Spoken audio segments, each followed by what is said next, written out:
Ghana's 16 regions, including Shine FM, Radio Mastercard, and Ridge in Tamale. Around the world, we are available at myjoyonline.com. Coming up, the NDC flag bearer hopeful Dr. Kwamarado for drags leadership of the party to court as he files for an injunction to restrain the party from holding the May 13th Congress. We will hear from the leadership of the party as they hint postponing the election is not under consideration. We are very confident of this process is transparent enough to offer a credible internal election. We don't think that there's any problem that will lead to postponement of election. Ghana Water Company insists it will not back down in quest to retrieve more than 6 million Ghana cedis from the Guinness Ghana Brewers Limited, despite the company saying it has been compliant in payment of bills and in business. Chamber of Fertilizer Ghana calls for thorough audit of planting for food and jobs after reported suspension of subsidy under the program. Details on the Joy Business Report. And later in the bulletin, 2023 VGMA Artist of the Year Black Sheriff speaks about his style of dressing. I wasn't like this 5 years back. Yeah, I'm young, wild, and free. Like, I'm open to new things. Like, I'm having new experiences, meeting new people and stuff. We have more coming your way in the next 10 minutes. My name is Elton Brobbey. Let's settle now for the details. Flag bearer hopeful of the National Democratic Congress, Dr. Kwabena Dofo, has dragged the leadership of the party to court in an interlocutory injunction to restrain the party from holding its Congress this weekend. Dr. Dofo had earlier raised concerns about the credibility of the party's voters register, which he says is fraught with several discrepancies. Court correspondent Joseph Akable joins me in studio with SS of the rates. Joseph, what are his grievances, knowing that this is just 72 hours away from the party's primaries? And so the first thing he raises is that the data they've received does not cover all the electoral areas. He says they've received for just 220 constituencies as opposed to the number of 228 that were indicated the primaries will be taking place in. He adds that an initial verification of this has also revealed that it's fraught with basic errors and inaccuracies that render the photo album inaccurate and unreliable for a free, fair and credible elections. He adds that out of the 220 constituencies, an exceptional list of 74,799 people have been created to take part in the elections, which said exceptional list cannot be verified. He adds that for no credible reason, 3,910 eligible voters at the 2020 constituencies have been disenfranchised as well. Do we know when the court will hear this application? Interestingly, in terms of the application for injunction, it's supposed to be heard on Monday, the 15th of May, which would have meant that the elections would have taken place already. But its lawyers take the view that they expect the party to respect the fact that this particular process has been filed and not hold the polls. Well, let's hear the reaction of the party. Deputy General Secretary of the NDC, Mustafa Gbande, says the party stands ready to address concerns raised by aspirants. However, postponing the election is not under consideration. There is no information sharing in that camp, and that cannot be our responsibility. But what is more important is that we are existing to address issues that will be raised by aspirants.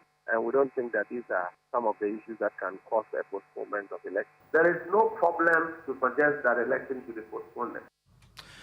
We'll stay a little longer on the NDC because a former deputy national women's organizer, Mami Ifia Sechiado, will be battling it out with 16 male aspirants in the Mfansiman constituency. The contest is expected to be fierce one, with the aspirants canvassing for votes in the constituency in a last-minute push to woo the delegates. But the only female contender in the race believes her resourcefulness and experience in the political space should produce the needed margin. Richard Kwadwo has more in this report. The Mfansiman constituency is a swing one. Whoever wins the seat more often has his or her party forming the government. 7 aspirants are all gearing up to get the nod from the delegates of the party in the upcoming primaries. I want to invest in the delegates. I want the delegates to feel the impact of a good government. So what we are going to do is that we are going to have a delegate fund. Mami Ifua Sechi Edu, the only female contender, says she has all it takes to pip the men in the contest. They should also go for experience, because half the time people come and they are finding their feet, you know. But here I am. I have gone through that already. I'm not finding my feet. I understand where I am. I understand what I'm bringing them, and I know how to get it for them. Apart from her, there are 3 others who are speculated to be the front runners in the contest. So yes, we are 7. I believe that God will choose one, and that is Andy Kofi. When Andy Kofi wins, the 6 will come.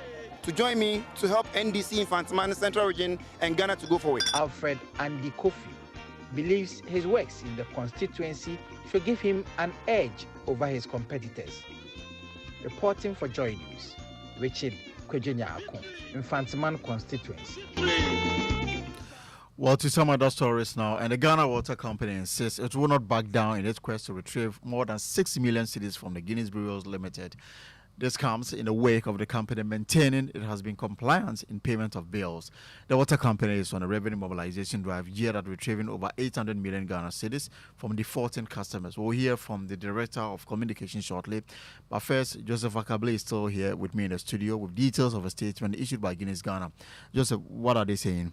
The statement signed by the Corporate Relations Director of the brewery raises two key issues, but starts by saying that they have not been cut off from the water company supply and it has not shut down its operations. It goes on to say that it has been fully compliant on all bills to the Ghana Water Company Limited based on the industrial rate. Finally, they say they filed a petition with the Public Utilities Regulatory Commission accusing the water company of arbitrary rate categorization of the GWCL following the September 2022 tariff adjustment. It adds that despite several meetings between itself, the PURC and the Sanitation Ministry, the issue is yet to be resolved.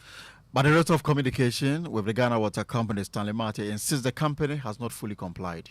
I mean, they can't treat us as if we are nobodies. I mean, we call you for meetings and you don't have any respect for us. I mean, you don't respond to our emails and all that just because you are dealing with you're engaging the PLC or engaging the minister. No, it's not fair. You've stated categorically many times that you've disconnected them, but they have a statement here with the headline: Guinness Ghana has not been cut off water supply from GWCL. Okay, so let's wait for the coming days. If they think they haven't been disconnected and they have water to do their business, that's fine. Let's wait for the coming days. If they don't pay us after a week or two when their storage is depleted, then we'll see how things go. Communication Director with the Ghana Water Company, Stanley Mate. Priests in the western region of Ghana have announced their intention to stage a massive demonstration to demand the passage of the Promotion of the Proper Human Sexual Rights and Ghanaian Family Values Bill, also known as the Anti-LGBTQ Bill. The Promotion of the Proper Human Sexual Rights and Ghanaian Value Bills, which seeks to criminalize same-sex relationship, was laid in Parliament in 2021 but has yet to be passed into law. The delay in this passage is due to some 40 sections that have since been amended. The demonstration is to power press on government to fast-track processes to pass the bill. Here's Executive Secretary of the Western Region Network of Ministers and Churches, Reverend Dr. Bright Daniel Kakari. We are not demonstrating against persons within the LGBTQI+ community. We are not. We are demonstrating to let people know that that act is an act of perversion. It's against our belief system. We don't subscribe to it. And then secondly, our demonstration is also in support of the bill currently in Parliament. We are marching up so that the government will know that we, the Christian community, and even our Muslim community, are in support of the bill so that they can go ahead and pass it. And before we go, the 2023 VGMA Artist of the Year, Black Sheriff, says his style of dressing is influenced by his desire for freedom. Speaking to Joy News, Kweku, the traveler hitmaker, says he's also hoping to explore new territories following his victory at the just ended award ceremony. You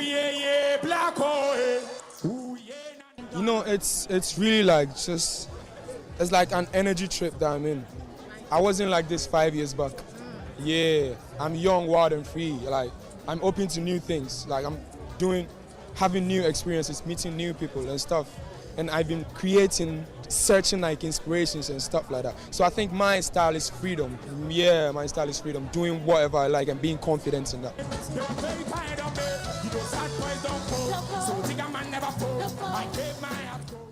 Well, that's it for the news at 6 here on Joy 99.7 FM. But for more stories, log on to our website, myjoyonline.com. My name